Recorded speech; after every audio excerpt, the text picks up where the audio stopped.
Hello, everyone, and welcome into day 3 out here at the United States Disc Golf Championship. We are officially halfway into this tournament, and things after yesterday have really shaken up. I'm your host, Hunter, joined as always by Trevor.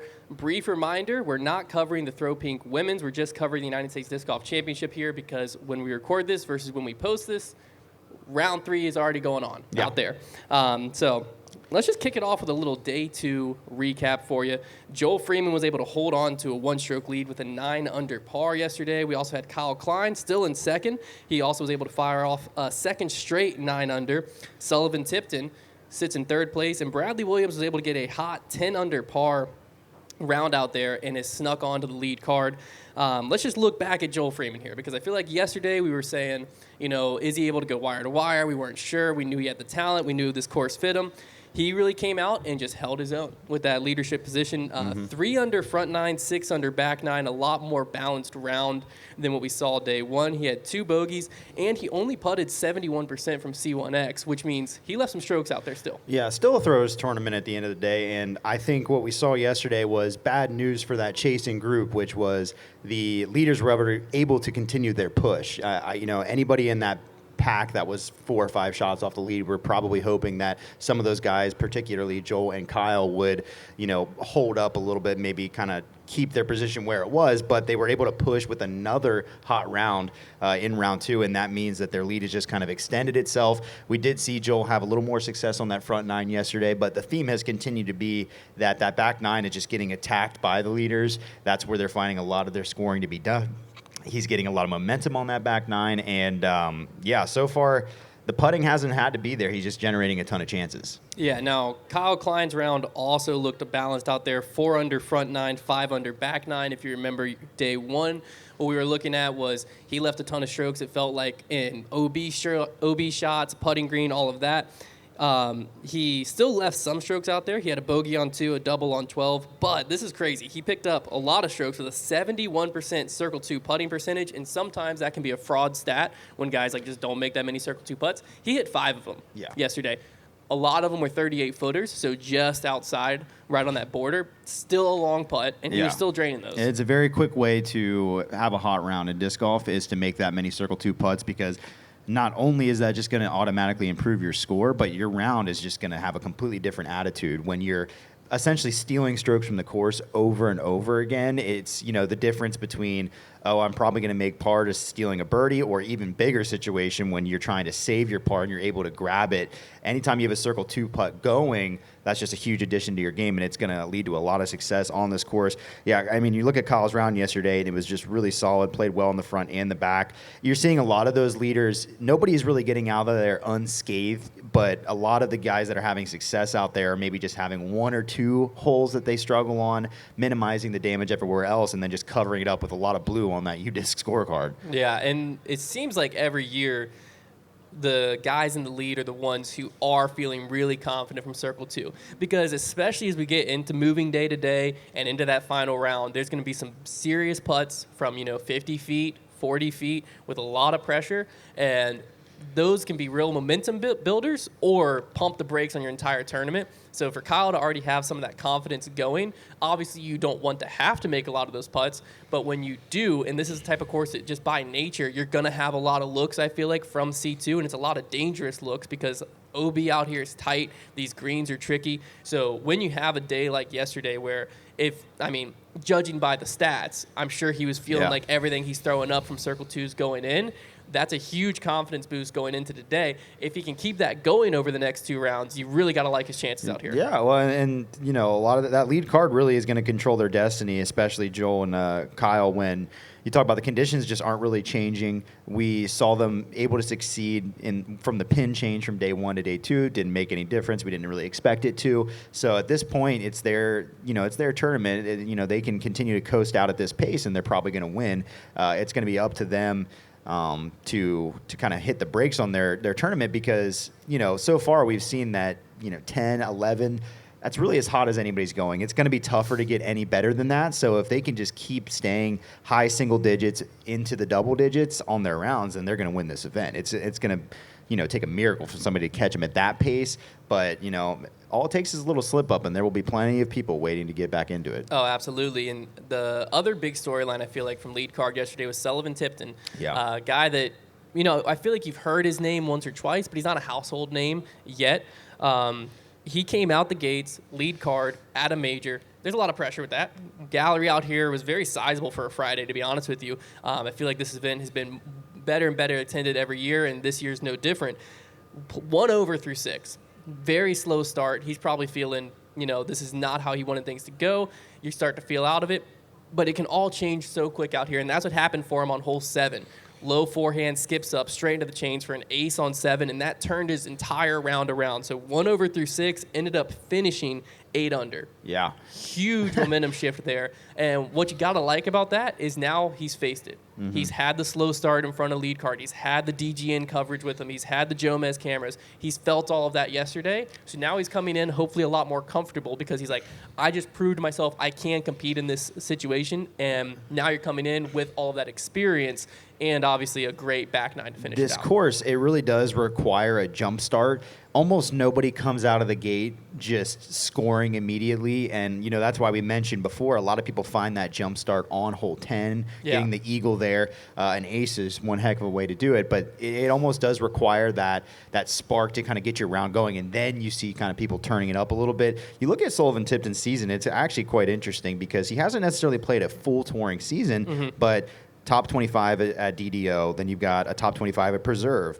Took 4th at Kansas City Wide Open. He took 32nd at European Open, top 25 at Ledgestone, top 25 at Idlewild. He's been around this season, even though he hasn't played the full schedule. Very talented golfer and got himself into some good positions. So it'll be very interesting to see how he performs down the stretch and if he can kind of keep pace with everybody else. Absolutely, and that kind of speaks to the modern landscape, I feel like, of disc golf, because previously, if you go back just 4 or 5 years and you're reading off top 25 here, top 30 here, not nearly as impressive as it is this year. Right. The field is so deep that if you're a guy who is able to rattle off several top 25s in a season, it means you can compete. Oh, yeah. And it's like it's a proving grounds almost to where it's not a surprise to see him on this lead card, but this event is doing what this event has done historically, which is it gives a lot of guys, and we actually talked about this in the previous show before, this is a tournament that has historically just been a breakout tournament for a lot of players. Not necessarily a breakout win, although we have seen that, but more so a breakout, like you get on lead card, you get that exposure, you get that under your belt,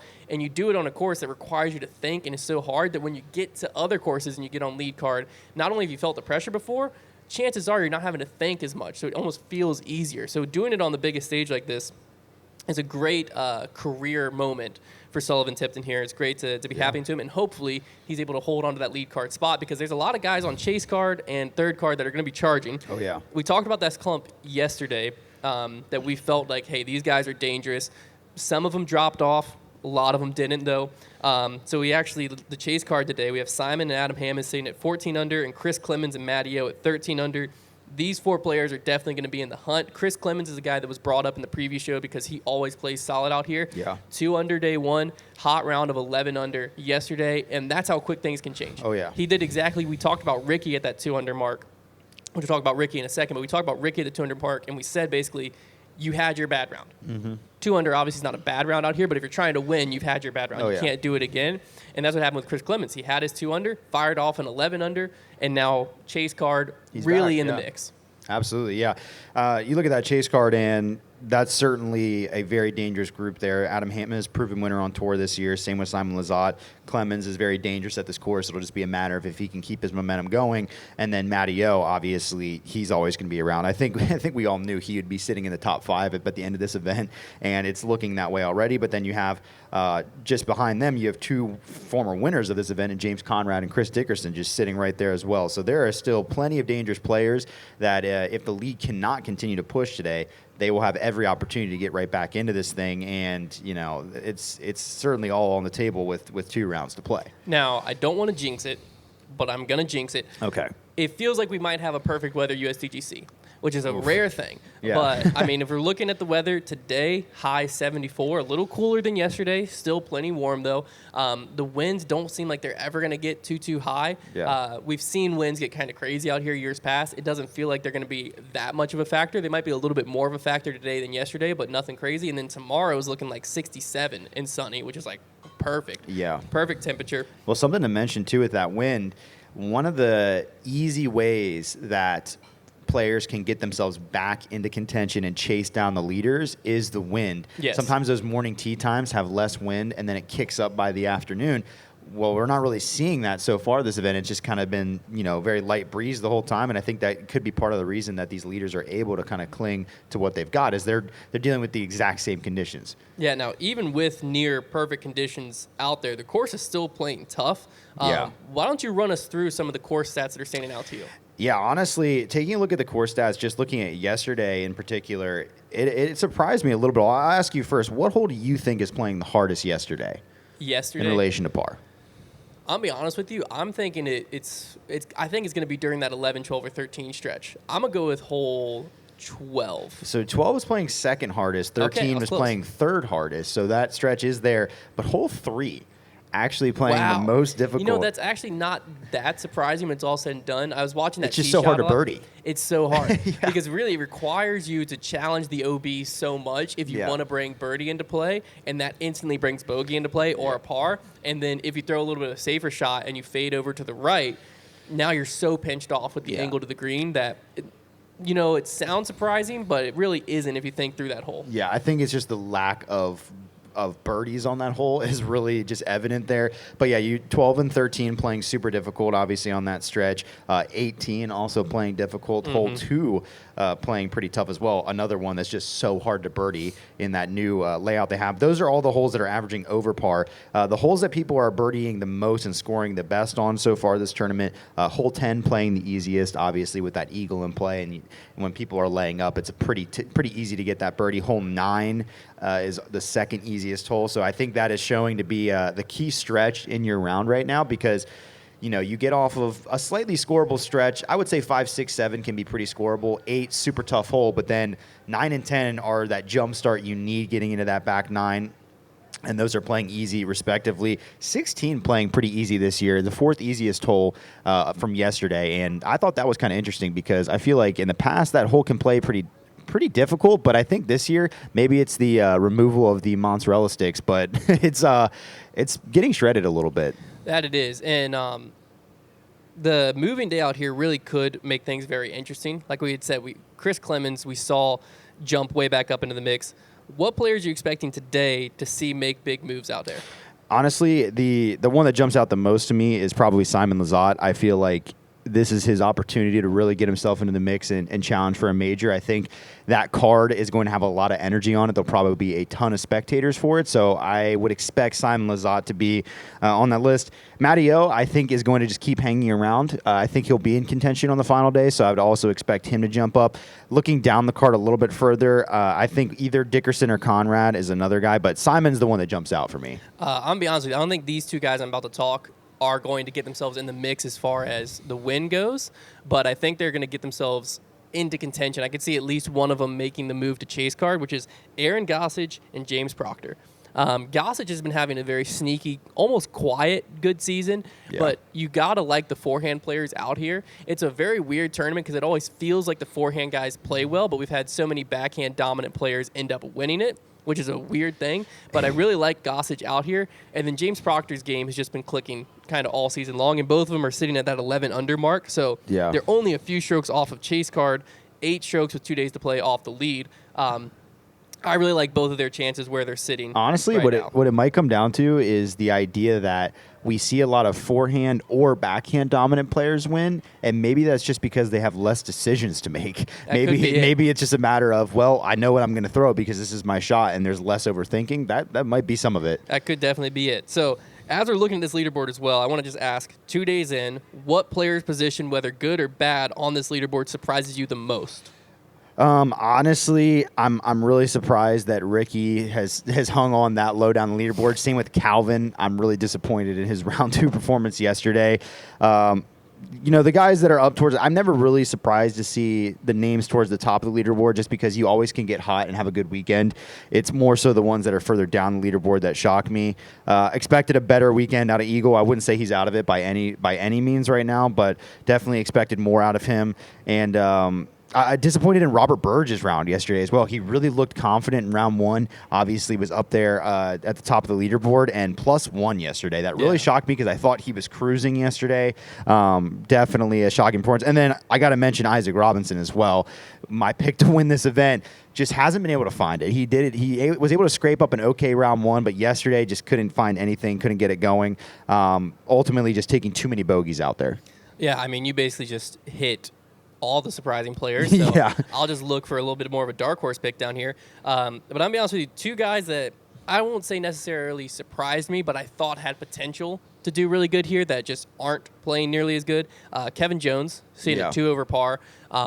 He's historically had decent finishes out here. I believe as high as 3rd place. And every year it comes in, it feels like, hey, you know what? Kevin Jones, this could be one of those events that just really turns things around going into the offseason. 2 over par, kind of disappointing there. And the other one, I'm his number one fan. He didn't have the best day one. I talked to him after it. He was feeling really confident going into day 2. Didn't have a good day 2 either. Cole Redallen. Yeah. He's another one of those players that, I felt like he could get things going and could get into contention out here. Both of them being so far down. But you hit the nail on the head with all the heavy hitters. It almost feels somewhat weird, but also like, of course, none of the really heavy hitters are up top in the mix. Obviously, you have Simon. We talked about the chase card, but Ricky, I mean, we just went over it. Since 2015, the dude's been in the top 10 out here.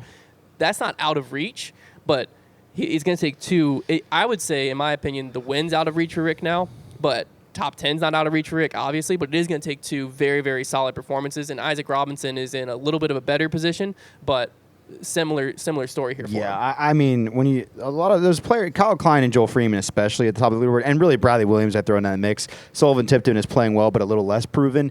But you've got some consistent players at the top of that leaderboard, and that's just scary for anybody trying to chase because when you get too many guys up there that you're trying to catch, you can't really bet on all of them really messing up. So I would, I think it's going to be tough for a lot of people to claw in. When I think about players that maybe still have a chance that are really, further down the board, I really can't go much further than Gannon at 9 under, Eagle at 10. Those are probably the last guys on my list that I would think have a chance to climb back into this.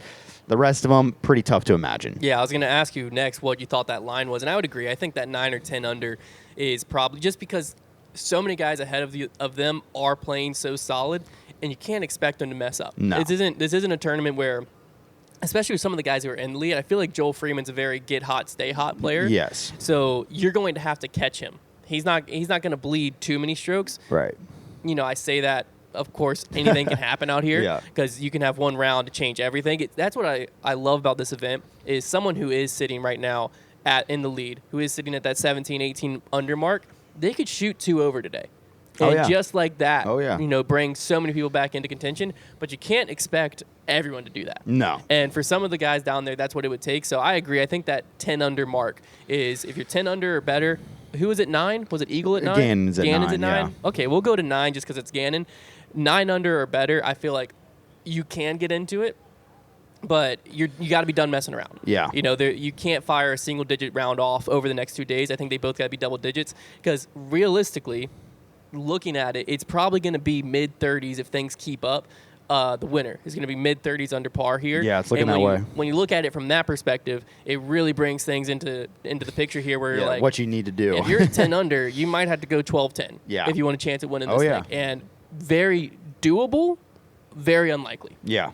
Yeah, it's going to take – and, I mean, really some of those players, their hope is that, Joel, Kyle, and Sullivan all kind of struggle because then it gets to 15 under and it starts to look a little more feasible. But, hard to imagine that happening. Yeah.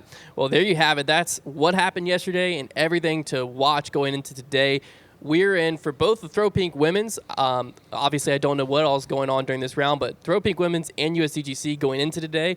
In for thrilling finishes. Absolutely. Again, if you're anywhere in the Rock Hill, Charlotte area, be sure to pick up a day pass. Get out here this weekend. The weather looks great. It's electric on the grounds. A lot of great disc golf's going down. You don't want to miss it. And if you're sitting at home, tune into Disc Golf Network, get that coverage on, and watch it all weekend long. Again, my favorite tournament for a reason. Anything can happen out there, and it's not over until the player taps in on 18 because we've seen some historic collapses, we'll say, on that last stretch. So be sure to tune in if you're not already, and we'll be back here again tomorrow to recap everything that happens today and get you ready for the final day.